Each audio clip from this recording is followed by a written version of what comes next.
According to the Georgia medical examiner, Joe Felz killed himself by hanging. That's the official statement. Did he, though?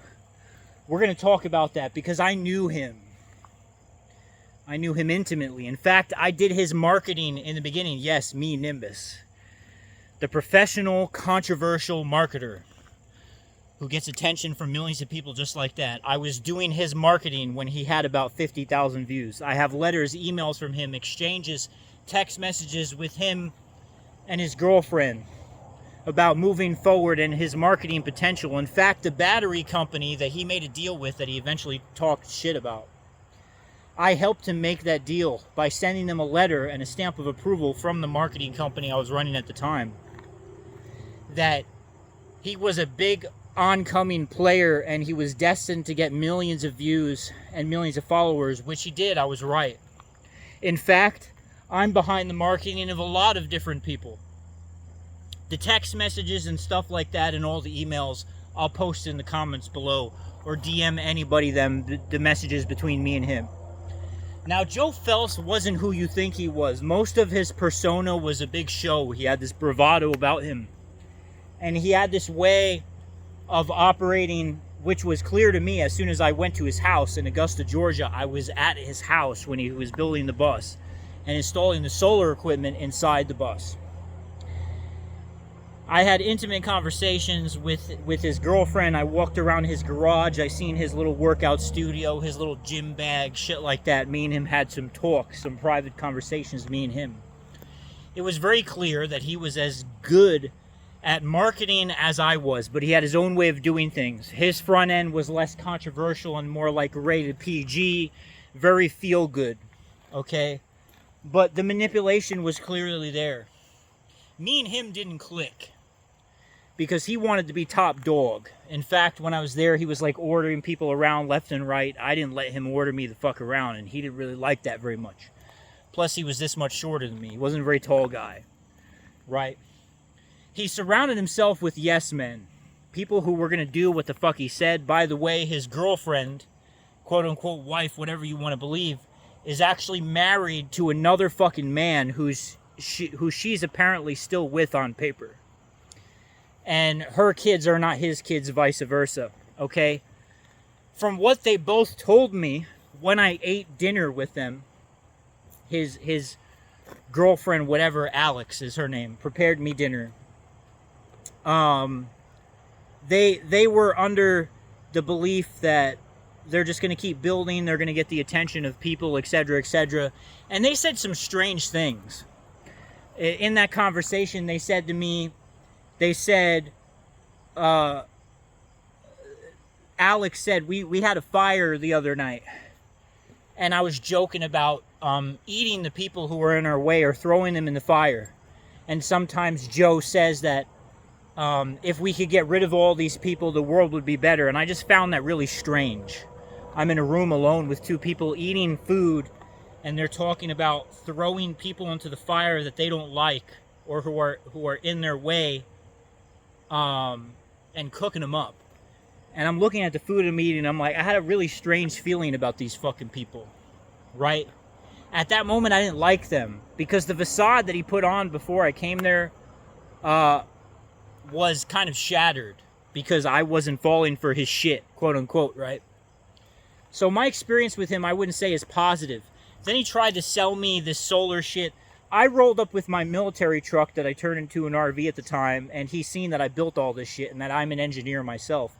And he knew he couldn't sell shit to me, so he was kind of speechless because he couldn't swoon one over on me. Joe was like a redneck car salesman. That's what he was at the end of the day, okay? And I believe that they were trying to get people to Costa Rica to build them this whatever compound that they had. They were making people feel really important. There was this whole ritual of making people who feel important who was a part of them. Right? When I came there, obviously didn't fall into that fucking ritual. And he didn't like that very much. So he kind of separated from me very promptly after doing his marketing and studying him and giving him tips. There was some exchanges between me and him, you know, in text messages, this and that. Then eventually he would get real jealous that I was getting attention and hanging out with all these hot young broads that people see me hanging out with, hiking and shit. And he'd be like, just fucking throwing pot shots at me. His girlfriend, too, always had a fucking issue with me. They were both addicts. I know this because they told me this. They said they were ex-addicts, or that she was recovering addicts. Were they still using drugs? I don't know. I mean, you tell me. Some of the videos are pretty messed up, right? Was he a multimillionaire? Don't really know. Didn't really care to study on paper. I know that he had a house in Elizabethton, Tennessee. He called the Tree House or something, some fucking shit like that. Was he a landlord? Yeah, sure. Could he possibly have had $1 million in property? Yeah, it's not really that hard. You could buy 2 houses and have $1 million in property. The question is, did he fucking hang himself? That's the $1 million question. Forget who he was, whether he was involved in occult shit. Fuck, I'm involved in occult shit. I literally call myself an occultist that studies the occult and dark arts on the internet. I literally say that out in the open. He had Masonic tattoos all over him. I noticed that as soon as I fucking met him. And that he wasn't quite being honest with his words. He was trying to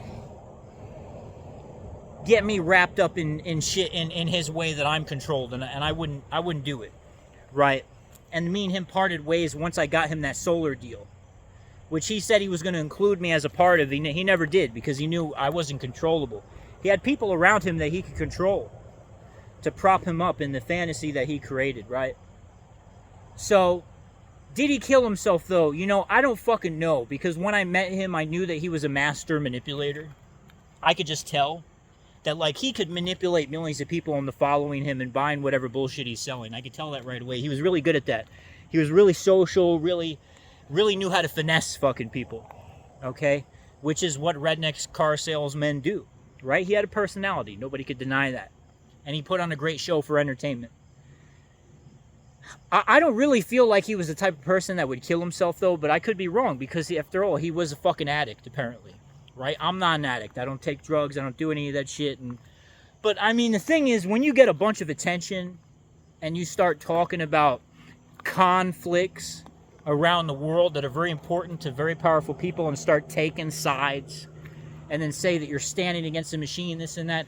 I warned him from the beginning doing his marketing. I warned him. I said, listen, don't talk shit about the government.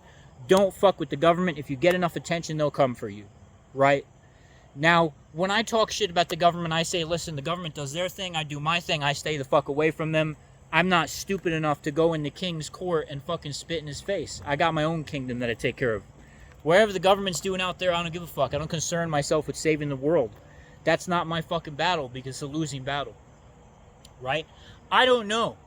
Right? Could he have killed himself? Well, that's the official report by TMZ. You tell me in the fucking comments. But there you go. You have it. Nimbus. I was wrapped up with him in the beginning when he had like 50,000 followers. And then eventually, I think he nuked one of my Telegram channels or some shit because he was mad. And I'm like, yeah, you fucking nuked my Telegram. And he sent me a text message about taking care of business and wanting to fight me and shit. And I'm like, whatever, man. When I meet you, we'll square the fuck up. So eventually, me and him were going to fight, but now he's dead. So I can't fight the guy, right? And I was looking forward to getting views myself and making it a big thing, like fighting him in a ring and whooping his ass or some shit. Never happened, because now the guy's fucking dead. Right? So, in this big world of conspiracy, anything could be possible. I'm open to anything. But that kind of clears up who the guy was and really kind of people...